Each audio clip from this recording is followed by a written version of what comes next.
1945-1955. La década fundacional. Hablábamos de un mundo hecho cenizas. Por eso el primer mandato de las Naciones Unidas es la lucha por la paz. Y este mandato dio forma y un soplo de vida a esta organización que hoy reúne a 193 estados. La primera resolución de la Asamblea General en febrero de 1946 se refería a los usos pacíficos de la energía atómica y la eliminación de las armas atómicas, así como de otras armas de destrucción en masa. Pero a lo largo de 70 años, esta lucha por la paz nos enfrentaría a nuevos desafíos. Las Naciones Unidas trabajan hoy en temas de derecho internacional, seguridad, desarrollo económico y social, asuntos humanitarios y de derechos humanos. Muchas de estas aspiraciones ya estaban esbozadas en la Carta Fundacional, firmada en 1945. Empezamos este viaje por 7 décadas de historia con música paraguaya. María de la Paz, de nuestro gran José Asunción Flores, sobre poesía del inmortal Elvio Romero. Señoras y señores, con ustedes la Orquesta Filarmónica Sonidos de la Tierra y el coro Purajey Puajú de la Escuela de Música Herminio Jiménez de Itá.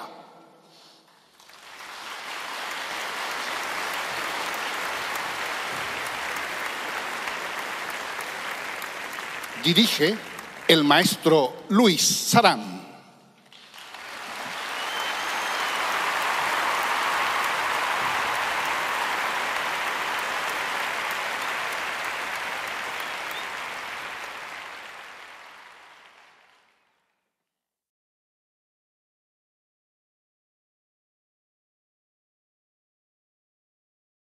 Nosotros, los pueblos de las Naciones Unidas, resueltos a preservar a las generaciones venideras del flagelo de la guerra, que 2 veces durante nuestra vida ha infligido a la humanidad sufrimientos indecibles. A reafirmar la fe en los derechos fundamentales del hombre, en la dignidad y el valor de la persona humana, en la igualdad de derechos de hombres y mujeres y de las naciones, grandes y pequeñas. A crear condiciones bajo las cuales puedan mantenerse la justicia y el respeto a las obligaciones emanadas de los tratados y de otras fuentes del derecho internacional.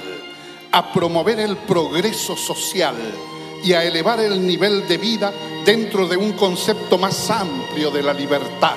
Y con tales finalidades, a practicar la tolerancia y a convivir en paz como buenos vecinos. A unir nuestras fuerzas para el mantenimiento de la paz y la seguridad internacionales. A asegurar, mediante la aceptación de principios y la adopción de métodos, que no se usará la fuerza armada, sino en servicio del interés común. Y a emplear un mecanismo internacional para promover el progreso económico y social de todos los pueblos. Hemos decidido aunar nuestros esfuerzos para realizar estos designios. Por lo tanto, nuestros respectivos gobiernos, por medio de representantes reunidos en la ciudad de San Francisco, que han exhibido sus plenos poderes, encontrados en buena y debida forma, han convenido en la presente Carta de las Naciones Unidas y por este acto establecen una organización internacional que se denominará las Naciones Unidas. Long live the United Nations.